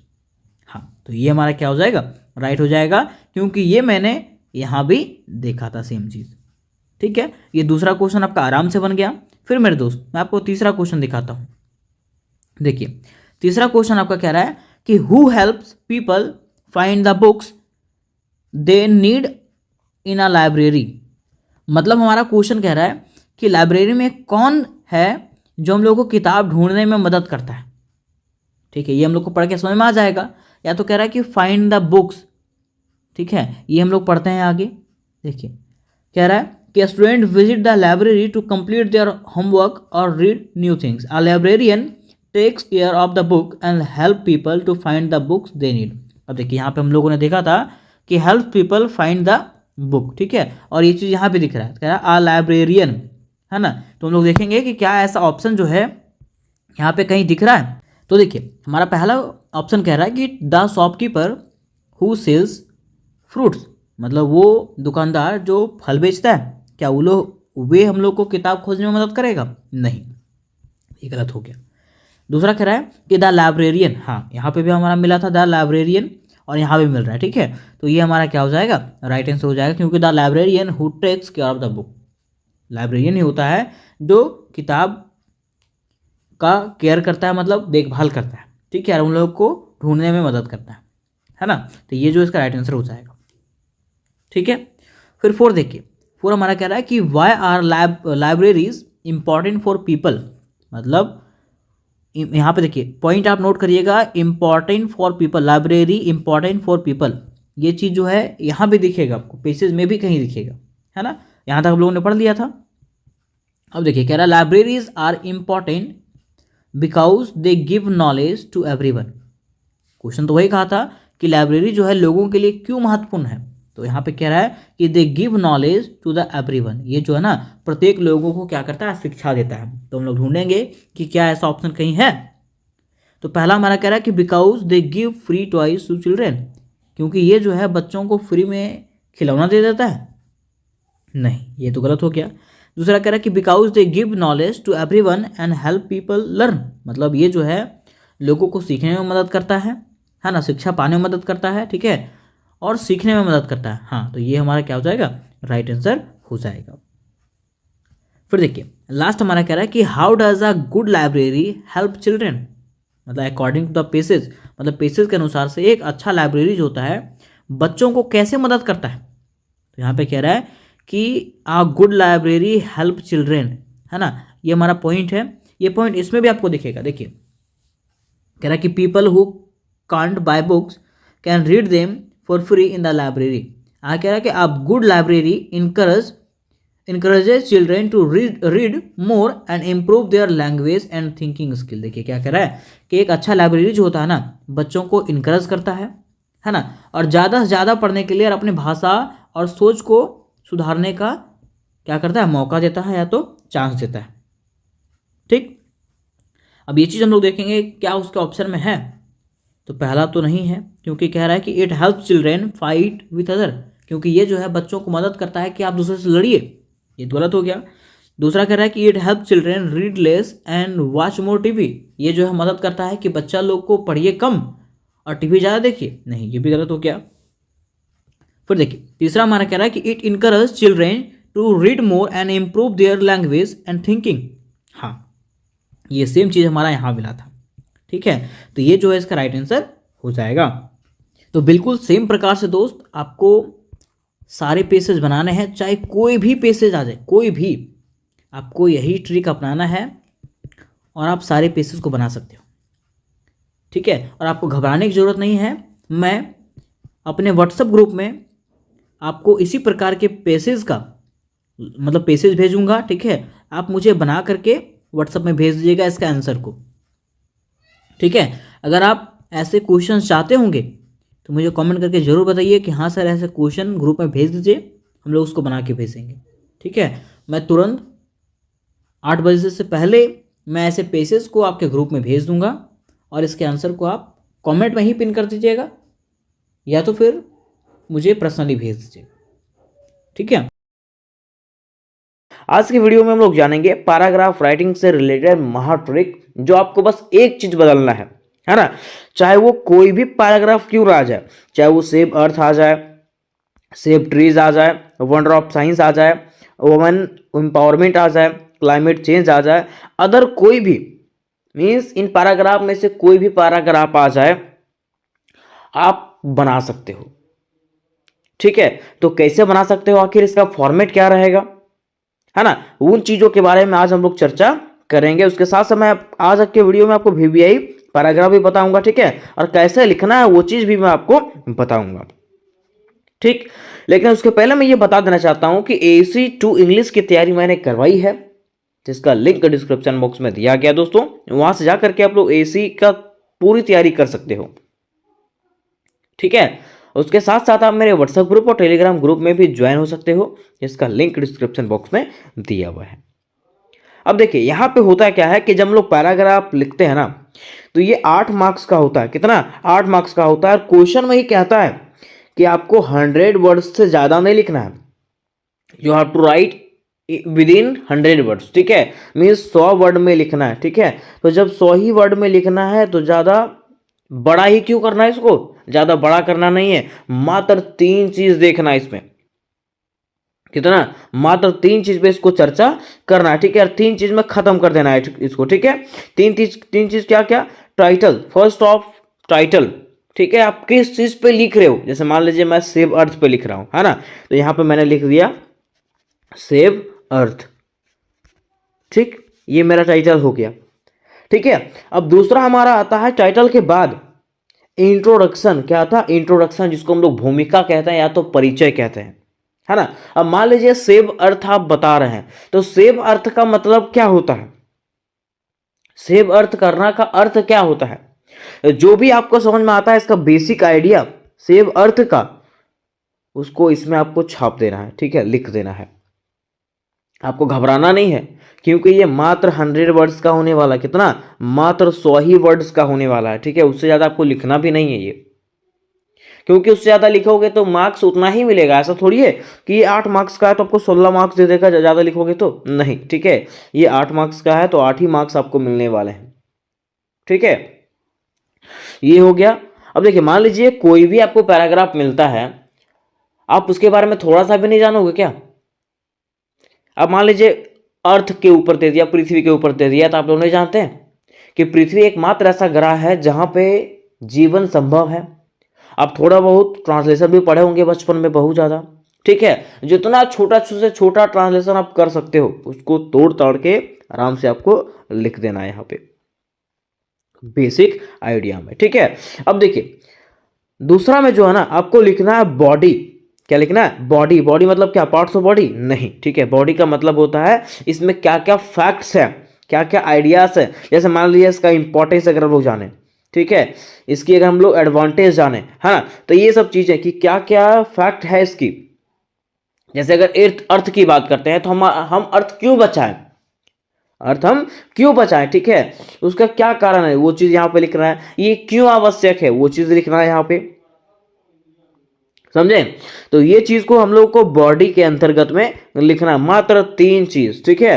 फिर यहाँ पे कह रहा है लास्ट में जो है ना कंक्लूजन आपको लिखना है। लास्ट में क्या लिखना है, कंक्लूजन मतलब अंत करना है, ठीक है। निष्कर्ष होता है, निष्कर्ष, निष्कर्ष के साथ आपको अंत करना है। अब निष्कर्ष में आपको क्या लिखना है, तो निष्कर्ष में आपको सजेशन लिखना, सलाह देना होता है, ठीक है। जैसे निष्कर्ष जब हम लोग लिखते हैं तो लास्ट में हम लोग सलाह देते हैं कि आखिर हम लोगों को पृथ्वी बचाना चाहिए, क्यों बचाना चाहिए, आवश्यक है ना। तो कंक्लूजन को जब भी आप एंड करोगे सजेशन के साथ एंड कीजिएगा, ठीक है, कि सरकार को भी इसके ऊपर ध्यान देना चाहिए, क्योंकि सरकार जो है विकास तो कर रहा है, ठीक है, मीन्स भारत सरकार विकास तो कर रहा है, ठीक है, लेकिन हमारे पर्यावरण को ध्यान नहीं रख रहा है, तो वो चीज के बारे में आपको बताना है, ठीक है।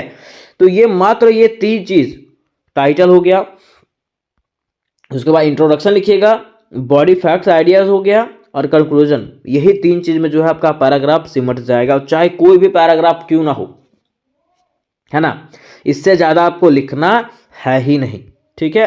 फर्स्ट में इंट्रोडक्शन, सेकंड में बॉडी। अब बॉडी वहां पे नहीं लिख दीजिएगा, बॉडी का मतलब मैंने बताया फैक्ट्स और आइडियाज, ठीक है, वहां पे आपको लिखना है।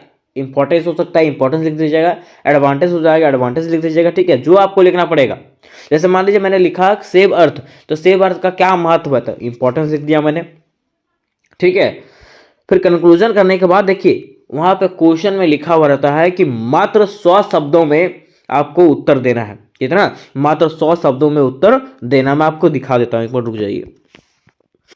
देखिए यह क्वेश्चन मैंने प्रश्न पेपर से उठाया, देखिए यहाँ पे देख सकते हैं आप, लिखा हुआ है कि write a paragraph on any one topic, ठीक है, आपको जो है ना इनमें से कोई भी एक टॉपिक पे जो है पैराग्राफ लिखना है, क्या करना है, पैराग्राफ लिखना है, ठीक है।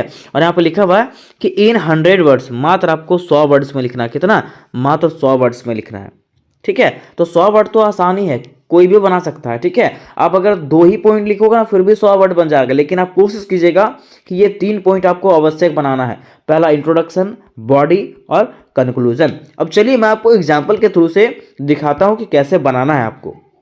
अब देखिए यहाँ पे आ गया आपका पैराग्राफ एग्जाम्पल, ठीक है। देखिए ऊपर मैंने आपको बताया था कि आपको टाइटल लिखना है, क्या करना है, टाइटल लिखना है, जो भी आपका टाइटल रहे उसको टाइटल वहां पे लिख देना है, और वो आप लिखोगे तो कैपिटल लेटर में लिख सकते हो, ठीक है, इसमें कैपिटल लेटर में आप लिख सकते हो, ठीक है।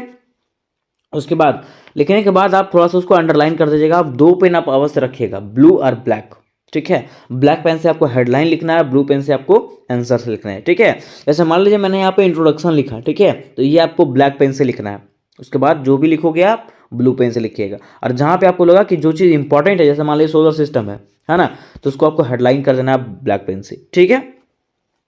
अब देखिए मैंने आपको बताया था कि मात्र आपको 3 चीज़ें लिखनी है, इंट्रोडक्शन, बॉडी और कंक्लूजन। तो पहला मैंने लिख दिया इंट्रोडक्शन, क्या लिख दिया, इंट्रोडक्शन। इंट्रोडक्शन में हम लोग जानेंगे कि आखिर सेव अर्थ का मतलब क्या होता है, तो वही देखिए लिखा हुआ है, as we know that earth is only planet in the solar system where the life is possible.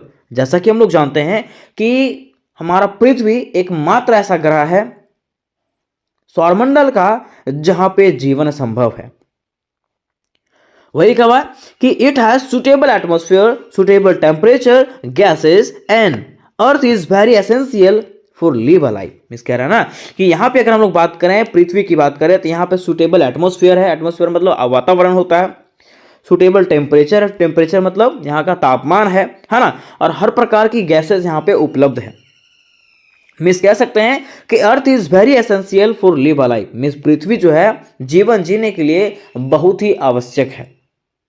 कह रहा it provides us our needs like air, water, food and shelter for living. Means कह रहा है ना, क्योंकि उसके साथ साथ ये जो है ना पृथ्वी जो है हम लोग को हर तरह का नीडेड चीज में जरूरत चीजों को प्रदान करता है, जैसे कि पानी देता है, ठीक है, फूड भोजन भी देता है, शेल्टर रहने के लिए जगह देता है, ठीक है।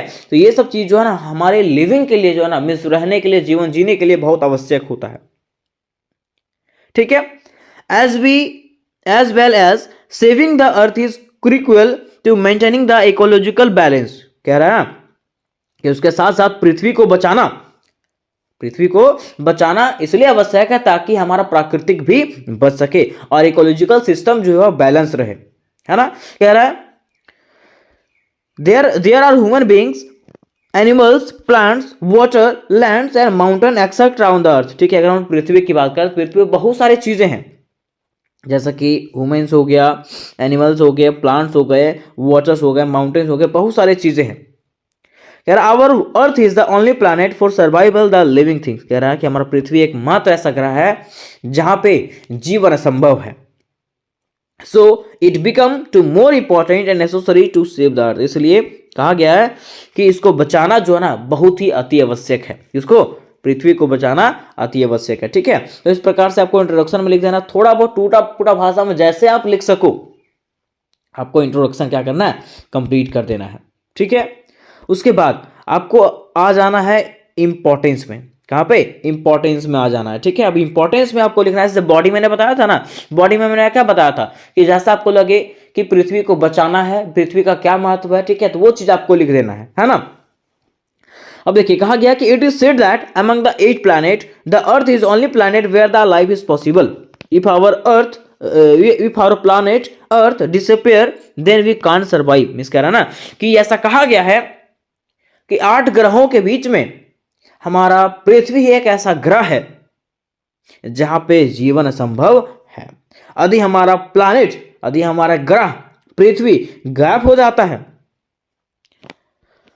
तो हम लोग सरवाइव नहीं कर सकते हैं, जीवित नहीं रह सकते हैं, क्योंकि पृथ्वी एक ऐसा ग्रह है जहां पे हवा भी है, पानी भी है, भोजन भी है और ऑक्सीजन हम लोग को मिलता है। लेकिन दूसरा ऐसा ग्रह है क्या, नहीं है ना। कहना because there are no any planet where the life is possible, क्योंकि ऐसा कोई भी ग्रह नहीं है जहां पे जीवन असंभव है। कह रहा है the earth gives us the most important things for living. कह रहा ना कि पृथ्वी जो है हम लोग को ऐसी ऐसी चीजें देती है जो हम लोग को जीवन के लिए आवश्यक होती है, जैसा कि एयर देता है, ऑक्सीजन देता है, फूड देता है, वाटर देता है, etcetera. So we should respect and maintain everything that we get from our mother earth. ठीक है, इसलिए कह रहा है कि इसलिए हम लोगों को इसका आदर करना चाहिए, सम्मान करना चाहिए, इसको मेंटेन करके रखना चाहिए जो हम लोगों को हमारी मातृभूमि पृथ्वी से प्राप्त होती है। कह रहा है we must save the mother earth so that our future generation can live in safe environment. मिस कह रहा है ना कि उसके साथ साथ हम लोगों को हमारी पृथ्वी को बचाना चाहिए। क्यों, ताकि हमारे आने वाले जनरेशन जो है ना वो भी सेफ इन्वायरमेंट में रह सके। सेफ मतलब समझते हैं, सुरक्षित इन्वायरमेंट में रह सके, ऐसा ना हो। देखिए समय बीतता चला जा रहा है, पहले के लोग कहाँ 100 साल जिया करते थे, लेकिन अभी जो है लोगों का उम्र जो है 80 साल में समिट जाता है लोग। ठीक है, आने वाले समय में हमको लगता है कि 50 से 60 साल ज्यादा से ज्यादा उम्र रहेगा, है ना। तो वही कहा गया है कि आने वाले जनरेशन के लिए थोड़ा थोड़ा सा तो बचा के रखिए कम से कम। अब इतना लिखने के बाद आपको सीधा आ जाना है कंक्लूजन पे। क्या जाना है, सीधा कंक्लूजन पे आ जाना है आपको। ठीक है, अब कंक्लूजन में आपको लिखना है निष्कर्ष, उपसंहार करना है। ठीक है, एडवाइस के साथ करना है ना। तो कह रहा है अर्थ is very essential for live a life. Means कह रहा है पृथ्वी जो है जीवन जीने के लिए क्या है, बहुत ही आवश्यक है। It provides us our needs like air, water, food and shelter for living. ये जो है ना हम लोगों को जीवन जीने के लिए हर चीज प्रोवाइड करता है। As well as saving earth the crucial to maintaining ecological balance. Earth is our mother planet which gives us necessary things that we need for living life. Means कह रहा है ना कि पृथ्वी जो है हमारा मदर प्लैनेट, मातृभूमि है, जो हम लोग को जीवन से जुड़ी हर एक चीजें देती है। So we are also responsible to maintain its natural quality and greenery environment, which would not say and pollute its natural resources for our small benefits. इसलिए हमारा ये कर्तव्य बनता है, हमारा ये दायित्व बनता है कि हम क्या करें, इसके हरा भरा को, मतलब इसके प्रकृति संसाधन को और इसके प्रकृति को जो है ना बचा करके रखें।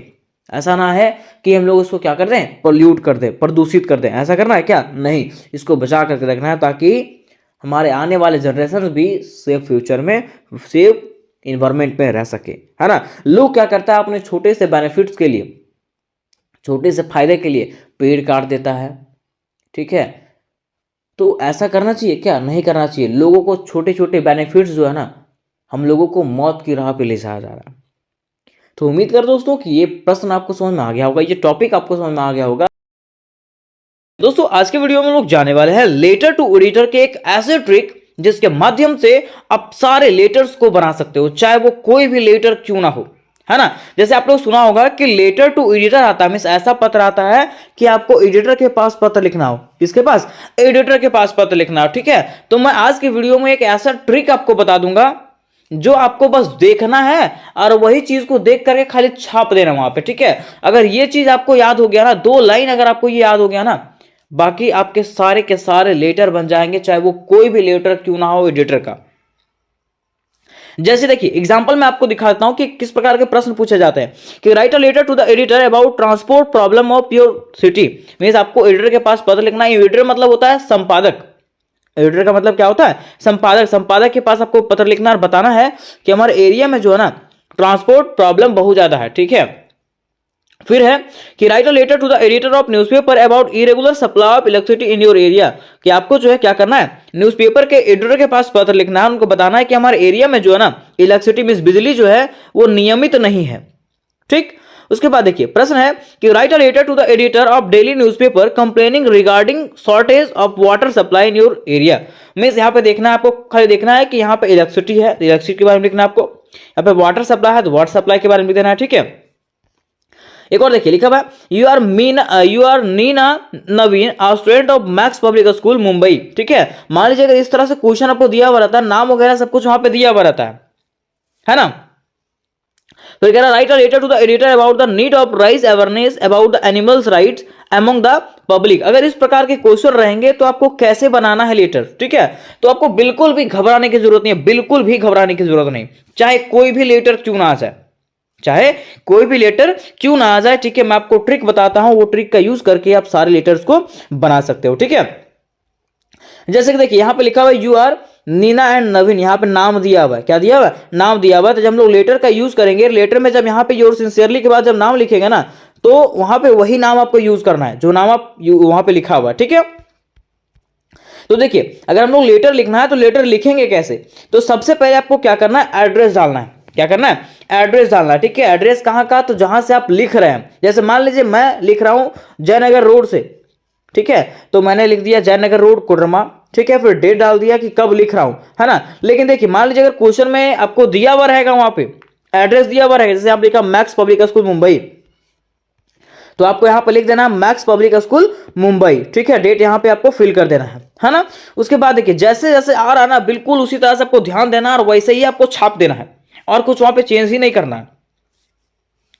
कह रहा the editor to the editor, ठीक है। टू द एडिटर के बाद लिखने के बाद मान लीजिए अगर पेपर का नाम वहां पे दिया हुआ, अगर हिंदुस्तान टाइम दिया हुआ, ठीक है, कुछ भी दिया हुआ रहेगा तो वही लिखना है। और अगर नहीं दिया हुआ है तो अपने हिसाब से आप कुछ भी लिख सकते हो, ठीक है। तो देखिए मान लीजिए न्यूज़पेपर का नाम यहां पे नहीं दिया, ठीक है, तो मैंने लिख दिया द इंडियन एक्सप्रेस और कहां पे, न्यू दिल्ली, है ना। ये चीज लिखने के बाद आप देख लीजिएगा, ठीक है। ये यहाँ पे एड्रेस लिखना है जो लिख रहा है उसका, एक लाइन छोड़ने के बाद आपको टू लिखना है, द एडिटर लिखना है, फिर न्यूज़पेपर का नाम लिखना है और एड्रेस फिल कर देना है, ठीक है। उसके बाद फिर आपको एक लाइन छोड़ना है और एक लाइन छोड़ने के बाद जो है ना आपको क्या लिखना है, सब्जेक्ट लिखना है। क्या लिखना है? सब्जेक्ट। सब्जेक्ट के बारे में मैंने आपको बता दोस्तों कि सब्जेक्ट का मतलब होता है कि जो चीज पे आप पत्र लिख रहे हैं, क्योंकि सब्जेक्ट के माध्यम से ही ना कोई पढ़ने वाला जो होता है वो आपके बातों का समझ पाएगा। तो इसको जो है ना एकदम क्लियरली लिखना है, ठीक है, एकदम शॉर्ट भाषा में लिखना है। ऐसा नहीं कि छाप देना 3-4 लाइन, तो ऐसा करना है क्या? नहीं, मात्र एक लाइन में आपका हो जाना चाहिए वो, ठीक है। तो मान लीजिए कि अगर कोई प्रॉब्लम है, अगर मान लीजिए वाटर प्रॉब्लम है, किसका? वाटर प्रॉब्लम, ठीक है, तो यहां पे लिखेंगे about the what irregular supply of electricity, ठीक है, या तो लिखेंगे complaining about the water supply, ठीक है। इस प्रकार से यहां पे आपको फिल कर देना, बस यहां पे जो चीज प्रॉब्लम रहेगा वो चीज यहां पे आपको फिल कर देना है, उसके आगे आपको कुछ करना नहीं है। उसके बाद ठीक है यहां पे बस फिल करना है, उसके बाद जैसे जैसे आपको दिख रहा है वो बस आपको याद कर लेना है, ठीक है।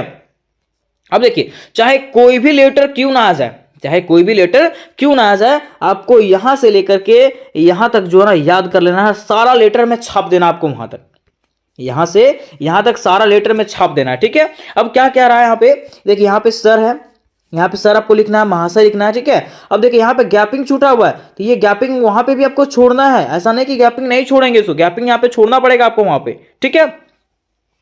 उसके बाद देखिए आपको लिखना है इस प्रकार से कि through your estimate newspaper I would like to draw your kind attention to the concern authorities towards above mention subject, ठीक है। यहां तक जो है ना दोस्तों आपको याद कर लेना है कि आपके रिस्पेक्टेड न्यूज़पेपर के माध्यम से मैं आपका ध्यान जो हूं हमारे लिखे हुए सब्जेक्ट के तरफ दिलाना चाहता हूं, आकर्षित करवाना चाहता हूं, ठीक है। ये यहां पे लिखा हुआ यहां तक में, तो ये आपको सारे लेटर में सूट करेगा, ठीक है। सारे लेटर में आपको छाप देना है, ये याद करके जाना है तो याद करके जाना है ना। उसके बाद देखिए यहां पे लिखना है कि द इरेगुलर सप्लाई ऑफ, जैसे मान लीजिए यहां पे कुछ भी चीज है, अगर वाटर प्रॉब्लम तो वाटर लिख दीजिएगा, इलेक्ट्रिसिटी इलेक्ट्रिसिटी लिख दीजिएगा। तो the irregular supply of electricity has become a permanent source of headache for the resident of area. Means यहां तक आपको याद कर लेना पूरा, यहां तक पूरा याद कर लेना, ठीक है। बस यहां पे खाली बचेगा, तो यहां पे जो प्रॉब्लम रहेगा वो आपको छाप देना है, वो लिख देना वहां पे, है ना। अब देखिए आगे आपको लिखना है कि due to this we have to face a lot of problem as well as cause of irregularity of, जैसे मान लीजिए वाटर है तो वाटर लिखना है, अगर इलेक्ट्रिसिटी है इलेक्ट्रिसिटी लिखना है, ठीक है। We have to drink polluted water, that's why most of the people of my area has fallen ill। Means यहाँ पे लिखना आपको कि due to this we have to face a lot of problem, means इसके कारण से हम लोगों को कई सारी समस्याएं का सामना करना पड़ा, ठीक है। तो ये लाइन भी आपको सेम लिखना है, as well as the cause of irregularity of, यहाँ पे जो भी प्रॉब्लम रहेगा, जैसे मान लीजिए वाटर प्रॉब्लम है, तो यहाँ पे लिख दिया मैंने water problem, we have to drink polluted water, means कह रहा है कि पानी नहीं आने के कारण हम लोगों को जो है पोल्यूटेड पानी, पोल्यूटेड मतलब समझते हैं क्या, गंदा पानी पीना पड़ रहा है। That's why most of the people of my area has fallen ill, जिसके वजह से हमारे एरिया के बहुत सारे लोग जो है ना वो क्या हो चुके हैं, बीमार हो चुके हैं, क्या हो चुके हैं, बीमार पड़ चुके हैं। As well as due to irregular supply of water we aren't able to fulfil our needs, ठीक है। मिस कह रहा है ना कि उसके साथ साथ जब पानी नहीं आ रहा उसके लिए जो है ना, उसके कारण जो है हम लोग अपने नीड्स को भी, जरूरतों को भी पूरा नहीं कर पा रहे हैं, है ना। तो यहां तक तो आपको सेम लिखना है, as well as the cause of, ठीक है। उसके बाद यहाँ पे जिस कारण रहेगा, जिसका कारण रहेगा उसके बारे में आपको 3-4 लाइन जो है यहाँ पे फिल कर देना है, ठीक है। मात्र आपको 3-4 लाइन लिखना है, ठीक है, उससे ज्यादा आपको लिखना नहीं है। उसके बाद जब यहां तक आपका हो जाएगा, आपको लगेगा कि नहीं हो गया मेरा, ठीक। अब आपको क्या करना है, ये लाइन फिर से याद कर लेना है, ये सब में सूट करेगा, सब में क्या है कि I hope that the publication of your prestigious newspaper would compel the authorities to rise from long and deep slumber so that they would take proper action in this regard as soon as possible. इस कह रहा है कि मैं आशा करता हूं कि आपके न्यूज़पेपर का जो पब्लिकेशन है वो हमारे न्यूज को छापेगा, और जब न्यूज को छापेगा तो यहाँ का जो अथॉरिटीज है, ठीक है, मींस बिजली विभाग का जो अथॉरिटी है, जो वाटर डिपार्टमेंट का अथॉरिटी है, उसके पास ये न्यूज जाएगा, और जब न्यूज जाएगा तो लोग गहरी नींद से जागेंगे, और गहरी नींद से जब जागेंगे तो लोग क्या करेंगे, इसके लिए प्रॉपर एक्शन लेंगे इसके रिगार्ड में, ठीक है। तो इस प्रकार से आपको लिख देना, मतलब ये वाला जो पैराग्राफ है, ठीक है, ये वाला और ये वाला जो है ना आपको पूरा याद कर लेना, पूरा, ठीक है। चाहे कोई भी लेटर आ जाए एडिटर वाला, आपको छाप देना है, ठीक है। उसके बाद यहां पे थोड़ा सा देखना है आपको कि यहां तक जो है आपको सेम लिखना है, बाकी यहां पे जो है 3-4 लाइन आपको अपने से बैठा देना है जो कारण रहेगा उसके बारे में। उसके बाद आपके सारे के सारे लेटर कंफर्म हो गए हैं, कोई भी लेटर आ जाए, कोई भी लेटर आपको इस प्रकार से लिख देना है, एक भी मार्क्स कटने वाला नहीं है। उसके बाद देखिए करना क्या आपको कि एक लाइन छोड़ना है, एक लाइन छोड़ने के बाद आपको यहां पे लिखना है थैंक्स, क्या लिखना है, थैंक्स। उसके बाद फिर एक लाइन छोड़ने के बाद आपको यहां पर लिखना है योर सिंसियरली, और अगर नाम दिया हुआ कुछ तो नाम यहां पर लिख देना है, और नहीं दिया हुआ तो अपना नाम आप यहां पे लिख दीजिएगा, या तो XYZ कुछ भी लिख दीजिएगा, ठीक है। जैसे कि देखिए ये क्वेश्चन जो था उसमें से दिया हुआ था नीना एंड नवीन, ठीक है। तो मान लीजिए आप लड़का है तो आपको नवीन लिख देना है, क्या लिख देना है, नवीन, ठीक है। लड़की है तो नीना लिख देना है। इस प्रकार से यहां पे लिख के ये आपका लेटर जो है वो समाप्त हो जाएगा। तो मैं उम्मीद करता हूं दोस्तों कि एक लेटर आप समझ गए होंगे कि कोई भी लेटर अगर आ जाए तो आपको कैसे बनाना है, ठीक है। और इसके रिगार्डिंग में मैंने VBI क्वेश्चंस भी बताए थे, उसके साथ साथ जो भी रिपोर्ट राइटिंग है, रिज्यूम राइटिंग है, उसका ट्रिक भी मैंने बताए थे।